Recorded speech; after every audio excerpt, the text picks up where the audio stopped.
Hello and welcome to the Monocle Weekly.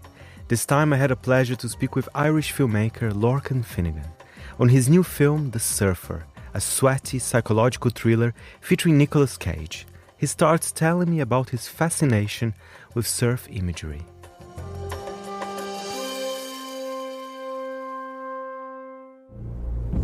You can't stop a wave. Born in a storm, way out to sea. Pure energy.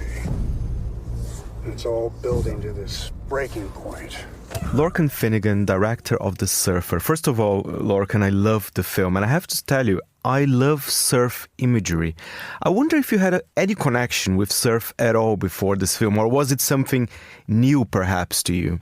I've been surfing before. I wouldn't call myself a surfer, but I've surfed a few times over the years, mostly in Spain. And surf imagery, I was more of a skateboarder growing up. So there was a lot of crossover between like skateboarding, snowboarding and surfing. Like you, I'm familiar with a lot of kind of surf imagery, documentaries like Endless Summer and things like that I would have watched when I was, coming of age, skating. I thought a lot about Endless Summer actually while watching the film because the setting was amazing, which of course was in Australia, which is a place you also worked before in Australia, right? Yeah, I've shot some commercials and stuff there, and I've friends who live in Australia, so I've visited a few times. So tell us about the idea of The Surfer, how he came about with this project, because I know it was inspired by surf noir novels as well, but it's such an interesting take as well. He does talk a lot about masculinity and other incredible topics as well. Yeah, well, the writer Thomas Martin had an encounter when he was working in Australia adapting a book, and he saw two guys getting out of their wetsuits and putting on suits, business suits, and one said something to the other, and then they started like beating the shit out of each other on the beach in Sydney. And I think that's what made him start thinking about these guys who are like seem very together and well dressed, but then they obviously also have this violence inside them, and that was related to surfing in some way. Then he was looking at surfers in Lanuda Bay in California that run this beach, that they're these wealthy guys who live in these big modernist houses in a very exclusive area, and if you try and surf their beach, they'll attack you. But, during the day, they're obviously working with clients and in the public and they seem very together. I think those aspects sort of inspired the story. And then that was something that just really interested me, seeing this like a character who at the beginning seems very together, but obviously he's got some underlying problems. He thinks that by buying this house, this materialist goal will help resolve his emotional and relationship problems. He's pinning it all on this one thing, that if he can have this thing, then everything else will be fixed.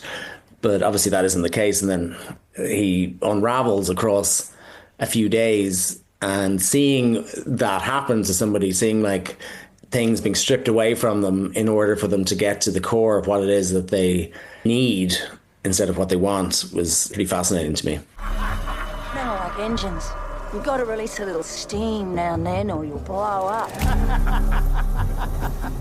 And during this process of unraveling, as you mentioned, sometimes watching the film I was like, is that real or not? There were a lot of kind of questions, especially in the middle part of the film. Yeah, that's because I wanted this film to be from the character's subjective point of view. So the audience experience everything as he experiences it. So we never cut away to learn something from another scene elsewhere as he experiences it. So as he becomes more dehydrated and sunburnt and delirious, and, he becomes unreliable. He becomes an unreliable narrator in a way. So you're not sure if he is who he is, and he's not sure if he is who he is. So the audience experience it along with the main character. And there's something about being an outsider in the film as well. The film was directed by an Irishman yourself. Nicolas Cage, of course, is American. And, the film was set in Australia with some Australian actors as well. Yeah. There's a tradition of the outsider's view in Australian cinema, with Walkabout being directed by Nick Rogue, who's British, and Wake and Fright was directed by Ted Ketchoff, who's Canadian. There's always been that sort of tradition in Australian cinema, but at the same time, we wanted to tell a kind of contemporary version of an Australian story and come at it from the outsider's perspective, because Nick's character is the outsider also, you know, returning to the childhood beach home. So there was, me being Irish, the writer being Irish, and the cinematographer, Radek Lajczak, is Polish. Everybody else involved in the film was Australian, all the crew and the rest of the actors and everything. It was a good sort of exchange. No, I love that. And tell us, I've been reading, Nicolas Cage saying that actually the setting when he had to learn how to surf was actually quite a tough one, especially there was some sharks in the area as well, apparently. Is that true?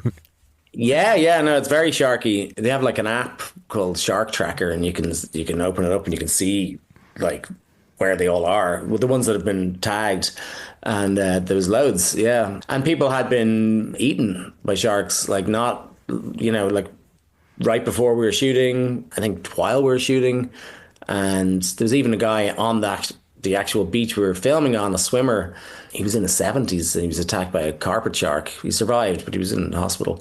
So there's a lot of sharks. There's not much you can really do about that apart from not think about it and just use the app correctly and everything will be fine, right? Yeah. Well, I mean, you just try not to be eaten, I suppose. Another thing I would like to mention that I love about the film is the soundtrack. It's fantastic. I wonder, what can you tell us about the soundtrack? So it's Francois Titaz. Where is he from? Yeah, so Francois is Australian. He scored a film that's another kind of classic Australian film called Wolf Creek. It's a completely different type of soundtrack. So me and Francois started chatting about this film, like based on the script, and he started doing some sketches. And then once we got to location scouting, I sent Francois some photos, and once I'd found that place in Yallingup, it was interesting, he'd been there and he'd spent time there at Christmas, and not that many people, even Australians, have been to Western Australia, never mind this little town, so it was a bit of a coincidence. He sort of had an emotional connection with the place as well. So, and then when we were actually filming down there, we're doing a night shoot, and Francois came to visit, and there was like houses dotted along the cliff top.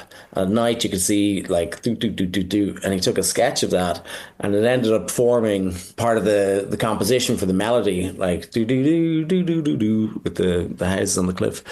So we had a great time working on the soundtrack for the film. It was weird. It was like we were approaching the aesthetic and the music for the film sort of from the character's point of view. So because he's an outsider returning back to a place, he felt nostalgic about it. So it was almost like from his memory of the place was sort of 60s, 70s, because that's the time that he grew up there, That was the same with the approach to the music. We were inspired by Exotica, which is a music invented by Martin Denny, which creates a kind of fake holiday feeling. It's sort of something that exists in the imagination.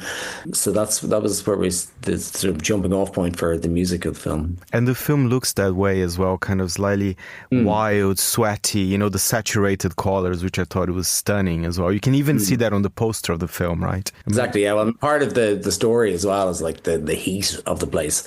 So, that was part of the design of the film, was to keep making it hotter and hotter and make the audience feel that, We certainly felt. Listen, Lorcan, a pleasure talking to you. Thank you so much for talking to us, and I love the film. Thank you.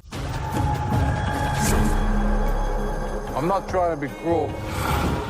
You don't belong here anymore.